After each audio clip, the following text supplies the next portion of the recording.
مرحبا يا حواتي زلكم السلام كتلو لي تسفاي كبر حتى خاني بزعبا عداخ مصاكا خلو كم دلايم دم ولد كوسخلو زفقدلهم ወይ አጋባብ አለው ወይ ክሕብረኩም ይደሊ ድማ እዚ ከዓ ንኹላትና ኣብ ዝኾነ ሃገር ዘለና ጠቃሚኡ ፍርከ ኣብ ኩሉ ኮሞ ገሮም ካልኩሌት ዝገብሮ ብሕልፊ ኣብ ኣውሮፓ ክትብሎ ትኽእል ኢኻ እዚ ከዓ እንታዩ ማኣስዩ ከዓ ንከምኡ ዝጥቀሙ ንኣብነት ኤሌክትሪክ ኣይከፈልካን ወይ ድማ እዚ ቴሌፎን ዝኽፈል ነርካ ኣይከፈልካን ሪማይንዳ መዘከርት ኣዘኻኺሮምኻ ድሕሪኦም ኣናይ ከፈልካዮን ስለዚ ካብ ውሱን ግዜ ወለድ ይሓትኳ ማለት እዩ እቲ መጀመርያ ገሊኦም ትካላት ከም ዝመጠንቀቕታ ክሰዱልካ ከለው ከማን ኣይውስኹሉንም ገሊኦም ግን ካብ መጀመርያ 2 ቅርሺ ዲዮም 250 ከከም ናቶም ሕግ ናይ ትገዛ ይውስኹልካ ማለት እዩ ኣብኡ ከማን ግን ከዓ ውሱን ሕግታት ኣሎ ክንደዮም ክውስኹልካ ዝፍቀደሎም እቲ መጀመርያ ክሰዱልካ ከለው ስለዚ እቲ ድሓር ነዊሕ ምስተፀበዩ ኸም ወለድ ዝሓስቡልካ ከምኡ ከዓኒ ተደጋጊሙ ከማን ክውስኹልካ ክእልዮም ወይ ድማ ናብ ድሮ እቲ ናትካ ዕዳ ናብ ካልእ እንድሕር ሸይጦሞ ናብ ኢንካሶ ናይ ኢንካሶ ዝተፈላለዩ ቪድዮ ኣለኒ ኣብቲ ፕሌይሊስት ፈትሽዎ ናብ ካልእ ትካል እንድሕር ከይዱ ትዕዳኻ ከዓ ናይ ግድን ወለድ ብብዝሒ ትኸፍል ኢኻ ማለት እዩ እቲ ወለድ ግን ከም ድላዮም ድዮም ዝፍቀደሎም ክውስኹልካ እሱ እትሕቶ ዘሎ ኣብ ከምኡ ከዓ ክትስተብህል ኣለካ እዚ ወለድ ዝብሉኒ ዘሎ ሲግባኣኒ ድዩ ኣይግባኣንን ኣብ ከምኡ ከዓ ሕግታት ኣሎ ከመይ ገይሮም ካልኩሌት ክገብርዎ ከም ዝፍቀደሎም ማለት እዩ ብጠቕላላ ክንብል ዝኽእል እቲ ወለድ እንድሕር ወሲኾምልካ fetischuwo news behal ti default interest behal be english kaani ተወሳኺ ካብቲ ዕዳኻ ማለት እዩ ስለዚ ደንጎኻ ድሕሪ መጠንቀቕታ ከማን ክትከፍል ስለዘይ ጀመርካ ነውሕ ስለ ኣስቄጥካ ዘለኻ ማለት እዩ በሓፂሩ እዚ ከዓኒ ብጠቕላላ ክንብሎ ዘለና እቲ ወለድ ክንደዮም እዩ ዝፍቀደሎም ዓመት እቲ ባሲስ ሲንስ በሃል ኣሎ base interest rate ዝባላሎ እዚ ከዓኒ እቲ ዩሮፒያን ሴንትራል ባንክ ያ ትውስኖ ኣብ 6 ወርሒ ይቃያየር እዩ ሕጂ ንኣብነት ጃንዋሪ እቲ መወዳእታ ጃንዋሪ 2025 ሓዳሽ ኣላ 2.27 እዚ ከዓኒ ምስቲ ብጠቕላላ ትወለድ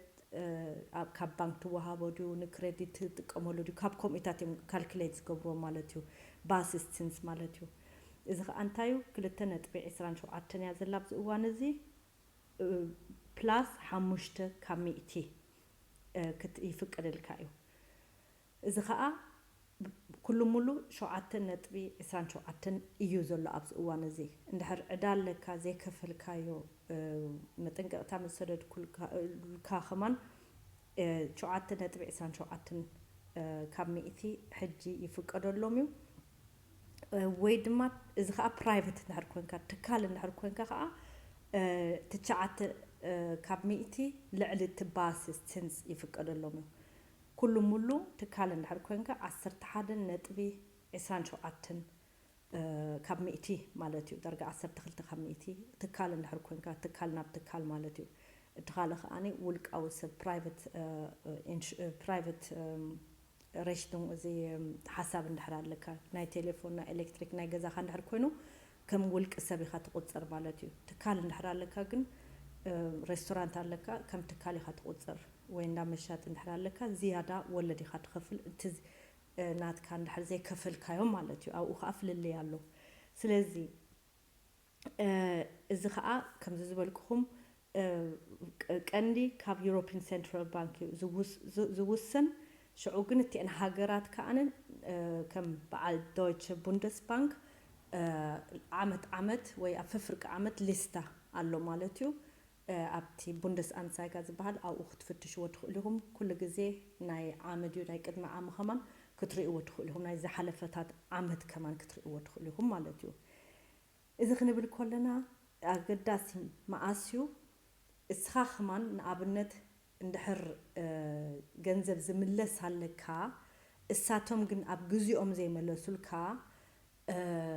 ንኣብነት ብብዝሒ ኮንቶ ፊሩንግስግቢዮን ከም ትቅድሚ ሕጂ ዘምጻኽዎ ነቲ ኣካውንት ናትካስኒ ዝያዳ ካብቲ ዝግባኣካ ኣብ ባንክ ከፊልካ ቅድሚ ሕጂ ካልእ ቪድዮ ኣምፅአ ነይረ ያው ረኣይዎ ናይ ገንዘብ ወይ ባንክ ዝብል ኣምፅአ ኣለኹ ናይ ዓሚ ኣብኡ ሕጂ ንኣብነት እቲ ገንዘብካ ክመልሱልካ ይግብኦም ምሽቶ ስለ ዘይፍቀደሎም ዝነበረ ኣብኡ ሽዑ ኸማን እስኻ ልክዕ ከምቲ ንሳቶም ካልኩሌት ገይሮም ከምኡ ዝያዳ ዝሓትኻ እስኻ ኸማን ነቲ ትካል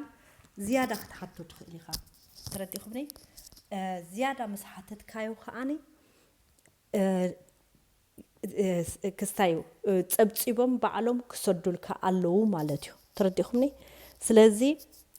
እሳቶም ጥራይ ኣይኮኑን ክጥቀምሉ ዘለዎም ወይ ድማ እንድሕር ዝኾነ ዕዳ ኣለካስኒ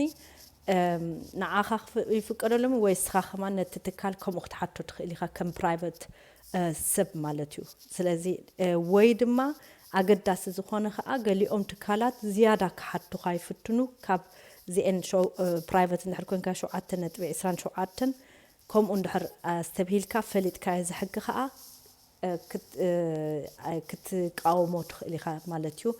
እቲ ወለድ ኣጉድልዎ ክትብሎም ትኽእል ኢኻ በቲ ሕጋዊ መገዲ ማለት እዩ እዚ ከምዚ ክንብል ከለና ግን ናይ ፕራይቬት ክስታይ ሓሳብ ዘለካ እዩ